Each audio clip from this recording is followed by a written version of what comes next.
Hey guys, তো অনেক অপেক্ষা করেছিলাম আমাদের বিবাহবার্ষিকী কবে আসবে কবে আসবে, অনেক আনন্দ আগে থেকেই করেছি যে কবে আসবে।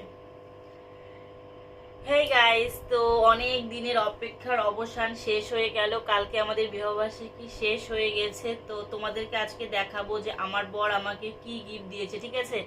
তো প্রথমেই আমার বর আমাকে যেটা দিয়েছে আমি তোমাদেরকে দেখাচ্ছি, এই ফুলটা, ঠিক আছে।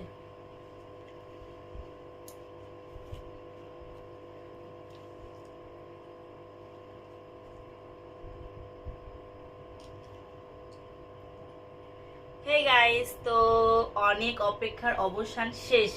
গতকাল আমাদের অ্যানিভার্সারি বিবাহবার্ষিকী শেষ হয়ে গেছে। তো অনেকটাই খারাপ লাগছে, কারণ কোনো দিনের যদি অপেক্ষা করি না, অপেক্ষাটাই মানে যখন যখন সেটা আসে না তখনই সেটা ভালো লাগে, যখন চলে আসে না তারপর আর ভালো লাগে না।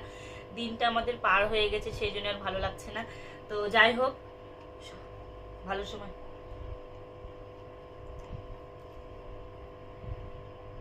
হে গাইস, তো কালকে আমাদের বিবাহবার্ষিকী শেষ হয়ে গেছে। অনেক অনেক দিন আগে থেকে অপেক্ষা করছিলাম কবে এই দিনটি আসবে, কবে আমাদের বিবাহবার্ষিকী আসবে। কারণ বছরের একটা দিন যে দিনের অপেক্ষায় আমরা সব সময় থাকি, যে এই দিনটা আমি বিশেষ করে আমার খুব মানে আগে থেকেই ইচ্ছে থাকে যে এই দিনটাতে আমি কিছু স্পেশাল কিছু করব। তো সেই গতকাল আমাদের অ্যানিভার্সারি শেষ হয়ে গেছে। তো আমি অনেক গিফটই পেয়েছি, তো সেগুলো তো তোমাদের আরেকটা ভিডিওতে আমি দেখিয়েছি, কিন্তু আজকে দেখাবো আমার বর আমাকে কি গিফট করেছে অ্যানিভার্সারিতে।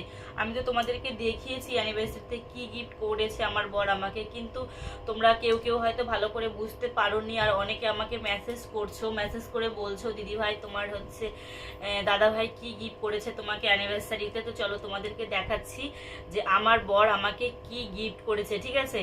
তো প্রথমেই যেটা দেখাচ্ছি, এই দেখো, দুটো গিফট করেছে আমার বর আমাকে। তো ফার্স্টে তোমাকে এইটা দেখাচ্ছি, ঠিক আছে। ফার্স্টে এইটা দেখাচ্ছি। তো এই দেখো, এই আংটিটা তোমাদের দাদাভাই আমাকে গিফট করেছে। এই একটা আংটি, আর এই হচ্ছে একটা মালা। তো এই হচ্ছে দুটো গিফট তোমাদের দাদাভাই আমাকে করেছে, ঠিক আছে। কার কেমন লাগছে তোমরা কমেন্টে বলো, কোনটা ভালো লাগছে তোমাদের কাছে, এই মালাটা না এই আংটিটা, ঠিক আছে।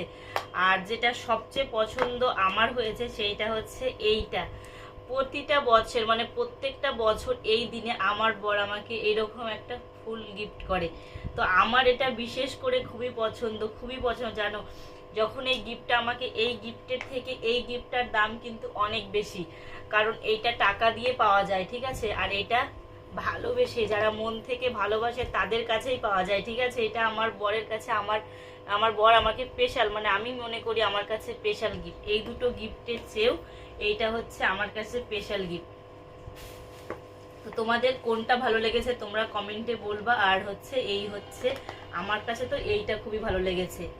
তো তোমাদের মেসেজের উত্তর আমি দিয়ে দিলাম। তোমরা অনেকে আমাকে মেসেজ করে বলছো কি গিফট দিয়েছে তোমাদেরকে দেখিয়ে দিলাম, ঠিক আছে। তো টাটা।